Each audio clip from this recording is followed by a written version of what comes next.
gave it to you, but today is a day of emphasis because our PRO in Busoga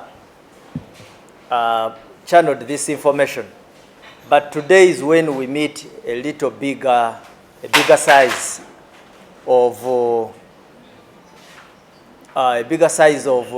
the journalists fraternity, so that this information can sink.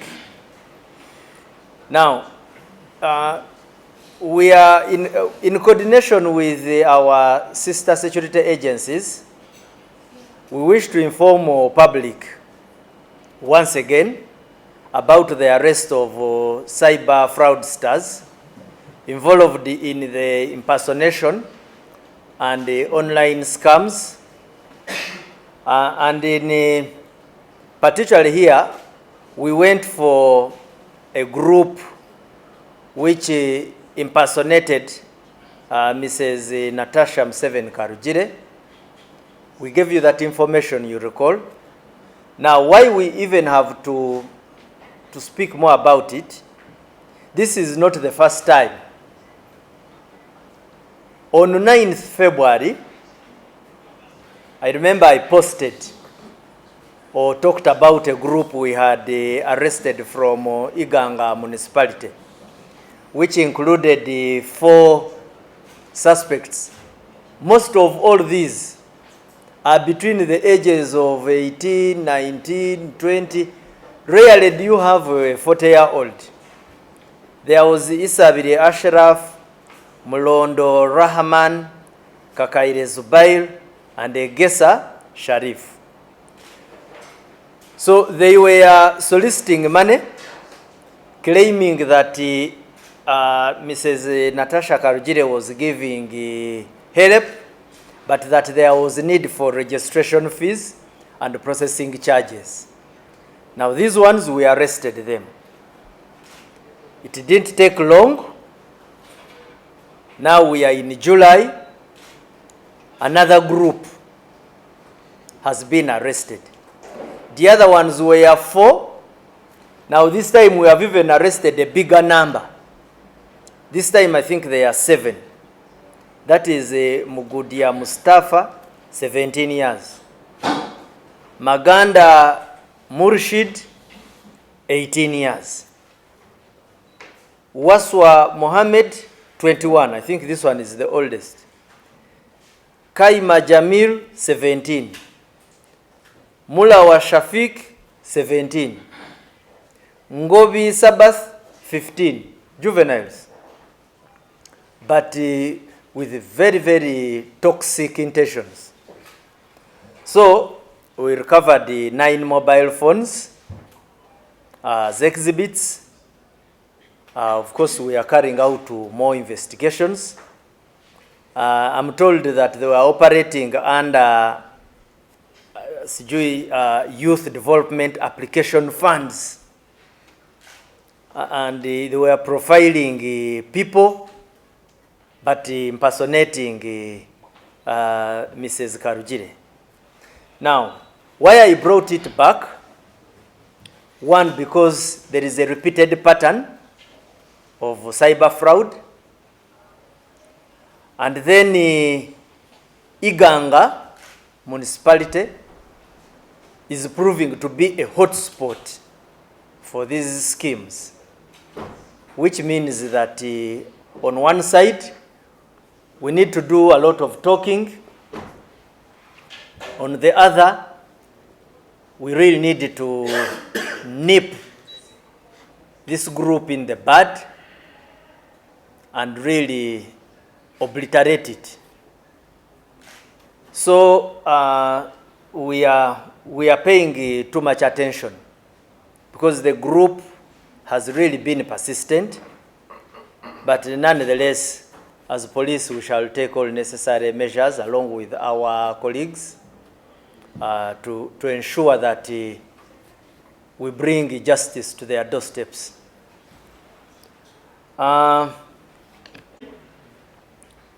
We come back to public. Why do they con you more than once? our residents in Iganga. We talked. In our community police engagements, we have talked about these groups.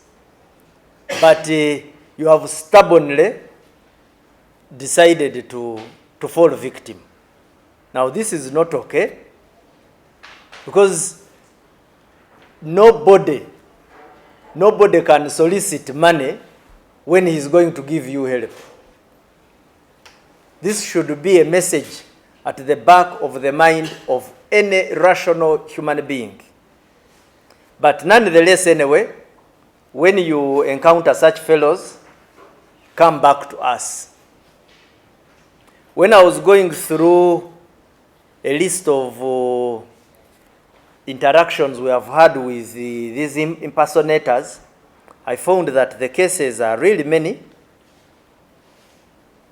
I will be sharing them on the platform. All these fellows have been arrested.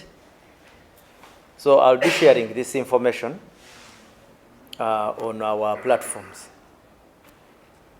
Then matter, this is a totally different matter I would wish to share with you. But equally, it also rotates around a presentation of a false identity. Now, on 1st July, in Upper Nabuti Cell, that is the Central Division of Mukono Municipality, suspects or thugs approached a certain home. They convinced a housemaid that they had been sent by the homeowner to pick a faulty television. They accessed the house, and of course, you know, when they access, they have freedom of action. They really maximize it. So they managed to take a television, 3 televisions. They had come for a faulty one. They ended up taking 3. The owner had left a cash sum of, it is alleged, 10 million shillings. That one they also took. He had also kept a firearm in a box. They took that one. They loaded and left. Of course, as police, we picked interest into the matter. But the purpose of my coming here is not only to tell you that an incident occurred, but to communicate police's main interests in such matters when they occur. 1, you leave a gun with a maid, because in that home, it is only the maid who had remained behind. Now, when you leave a gun at home, it does not matter whether you have handed over that gun to the maid. Of course, an ultra-rational person would not get the gun and say, the maid, here is the gun for you to keep. No. But the moment you leave that gun in the house, you inadvertently have left it with that maid. When you leave the gun in a house under key and lock without any person, you have left a gun unattended. You are not so different from one who left it hidden in some bush somewhere. Because that's common with our criminals, these armed robbers. For them, what they do, they take it and keep it in a very hidden place, and sometimes come and find it. Even our cattle rustlers in the Karamoja sub-region, they know how to do that.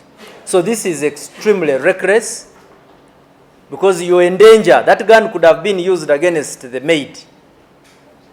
That is one. Now the second is leaving trashes of money at home. Why do you think they came for the money? They probably knew it was there.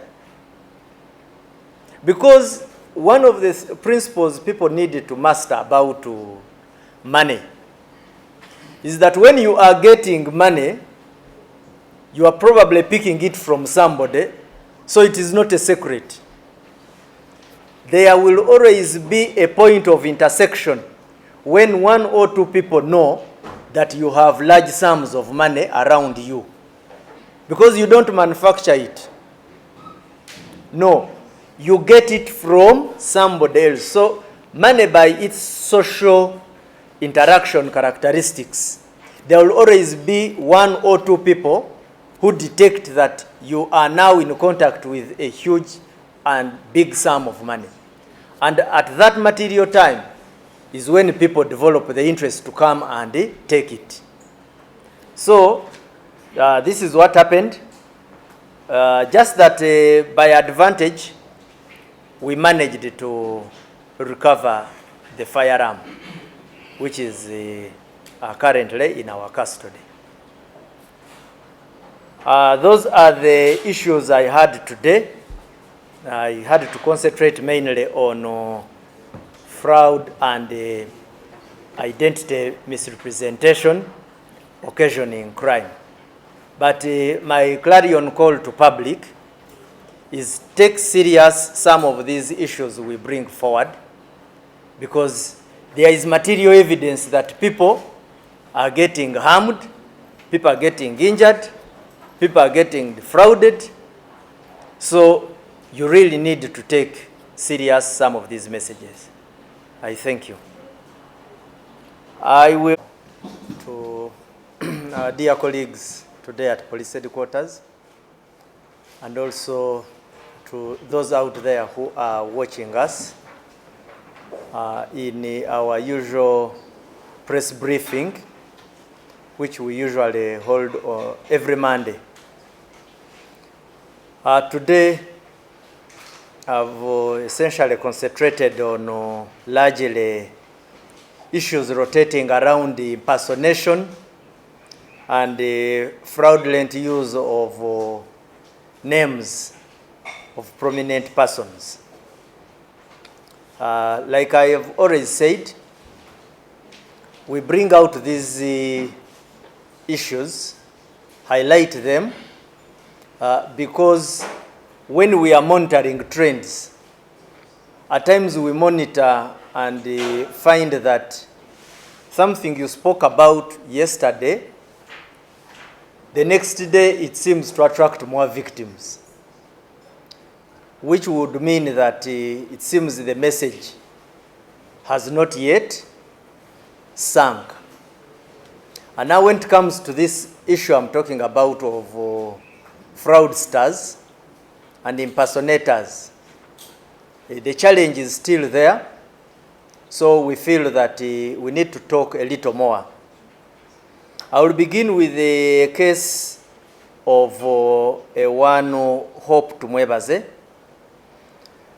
The police region of Kampala Metropolitan South are holding a 53-year-old lady, or woman, by the names of Hope Tumwebaze on allegations of impersonation and obtaining money by false pretense. Ms. Tumwebaze is said to be a businesswoman residing in Kamukuzi, that is in Mbarara City, and is accused of falsely presenting herself as an official attached to the office of the president, and that she works for the president. So it is alleged that in the month of June, and I think began June of last year, 2025, and the subsequent months, in various parts of Kampala, she solicited the money from a honorable member of parliament. For now, I may not divulge the name of a victim, under the pretext that she was helping that MP's area to get services and facilitate. I don't know, she really crafted a very terrible story. So she managed to secure 60 million from the victim, and but the victim finally at some point came and reached police, and we carried out an investigation after opening a GEF, that's a general inquiry file. So finally we managed to nab her. It is alleged that the funds were earmarked for selected districts. Also, our preliminary investigations indicate that there might even be more victims than even the honorable member of parliament. So the story here is, we are cautioning members of public and all other people. It could even be government officials, persons of reputable standing and responsibility in society. The whole idea is one. Please always verify those type of requests from reputable sources. If somebody is purporting to be speaking, soliciting, or transacting on behalf of the office of the president, surely there are several people in that office who can be approached to verify that information. But let me first continue with the second story.